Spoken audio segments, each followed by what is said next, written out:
여기 배당주 분석하는 유튜버가 있습니다. 6% 고배당 주식인데 황금거북이는 정리했습니다. 오늘도 황금거북이와 함께 공부를 시작해 보겠습니다.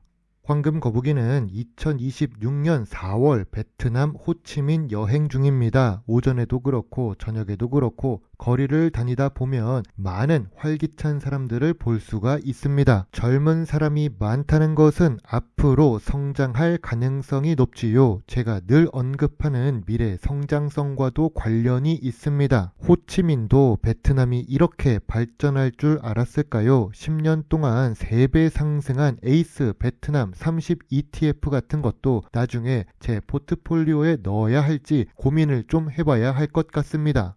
매출액은 상승 추세입니다. 물론 그 상승률이 크지는 않습니다. 단지 5년 동안 1.08배 상승했을 뿐입니다. 5년 연속 영업이익의 당기순이익은 훌륭합니다. 영업이익률은 4%에서 8% 사이로 낮지만 안정적이죠. 문제는 영업이익률이 감소하고 있다는 점입니다. 매출은 3년 동안 상승했는데 영업이익은 오히려 감소해서 문제입니다. 신기한 부분은 당기순이익은 165억에서 3년 동안 283억으로 상승하기는 했지요. 5년 평균 ROE가 10% 이하입니다. 아쉬운 ROE를 기록하고 있습니다. 영업이익률이 낮으니 ROE가 높을 수는 없겠죠. 황금거북이는 재무 안정성이 높은 종목을 좋아합니다. 그런데 이 주식은 3년 연속 300%에 가깝습니다. 2025년 부채 비율은 289%이죠. 높은 부채 비율에 낮은 유보율이라 재무 안정성도 아쉽습니다.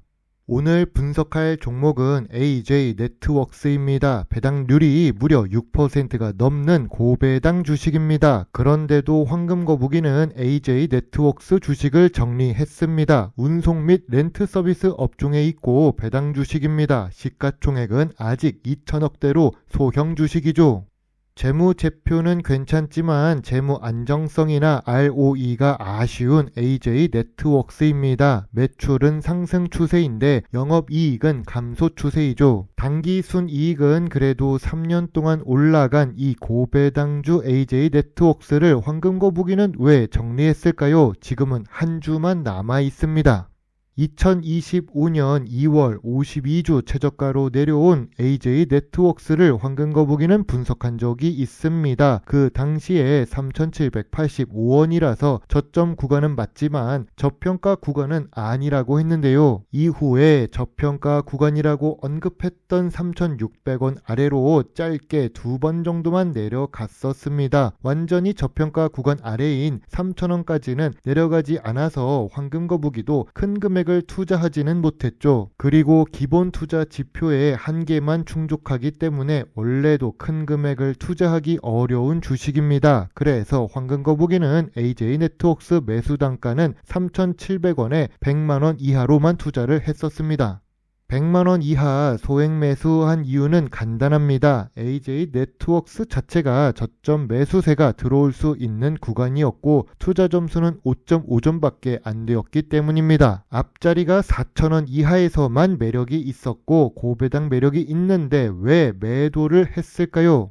단기 과열 우려가 있기 때문입니다. 52주 최고가가 5,500원대입니다. 황금거북이가 2025년에 분석했을 때 매물대를 5,000원 정도로 예상했었죠. 그리고 3,700원에서 5,000원으로 상승했기 때문에 이미 수익률은 35%로 초과 달성했습니다. 저는 기본적으로 배당 수익률의 3배에서 5배 정도를 저의 기본 수익률이라고 생각합니다. 배당 수익률이 6%인데 5년치를 미리 받는 것보다는 좋습니다. 고배당 주식인데 3년 연속 배당금을 받는 것보다 수익률이 훨씬 좋았기 때문이죠. 무엇보다 황금거북이 자체가 저평가 구간을 기다립니다. 달리는 말에 올라타지 않고 떨어지는 칼날만 잡는 투자자입니다. 미련한 투자자일 수도 있는데 빚지고 투자하지 않아서 망하지만 않는다면 계속 들고 가는 느린 황금거북입니다. 고배당 주식이라서 AJ네트웍스는 관심을 꾸준히 갖고 있습니다.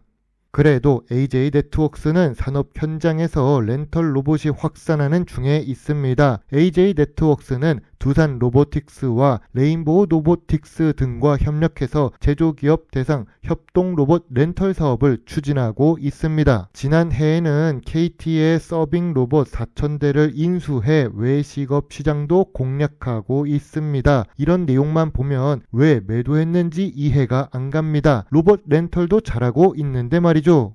실제로 로봇 서비스 사업은 매년 성장하고 있습니다. 매년 상승하고 있고 2035년에는 5배로 상승할 거라고 예상 중이죠. 그러나 시장이 상승하면 경쟁자도 많아지기 마련입니다. 그렇다고 AJ 네트웍스가 완전히 시장을 선도하는 기업은 아닌데요. 렌털 업계 1위 코웨이가 로봇 사업에도 진출합니다. 2026년 주주총회에서 로봇, 반려동물 기기, 정형외과용 기기 등을 사업 목적에 추가했습니다. 렌털 업계 1위인 코웨이가 로봇 시장에 진출한 것은 기본 시장의 한계를 넘어서기 위해서라고 합니다. 이미 코웨이 자체는 돈을 잘 벌고 있습니다. 이 여유 자금으로 투자를 하는 것은 AJ 네트웍스 입장에서는 불리할 수밖에 없습니다. 투자에 있어서 이런 말이 있지요. 잘하는 선두주자에 투자를 하라. AJ 네트웍스 주가는 지금 저점 구간도 아니고 저평가 구간도 아닙니다. 그래도 단기 순이익 자체가 상승해서 저평가 구간을 조금 올렸습니다. 3,400원부터 4,000원 사이라고 봅니다. 매물대는 여전히 5,000원대에 있습니다. AJ 네트웍스는 부채 비율이 높고 경쟁자가 늘어나는 주식입니다. 큰 금액 투자는 여전히 어렵습니다. 저평가 구간에 고배당 투자만 가능해 보입니다. 황금 거북이는 여행을 좋아합니다. 여행을 하면서도 경제를 보려고 노력합니다. 오랫동안 침략당했던 나라지만 성공적으로 독립하였고 지금은 고성장을 유지하고 있습니다. 물론 여기도 소수기업이 장악해서 성장하고 있으며 아직도 해외 투자에 의존을 많이 해서 독보적인 시장은 아닙니다. 이런 부분을 참고해서 보시면 좋습니다. 물론 투자의 책임은 매수, 매도, 단추를 누른 본인에게 있다는 것을 잊지 말아주세요. 배당 주식 투자자 황금 거북입니다. 감사합니다.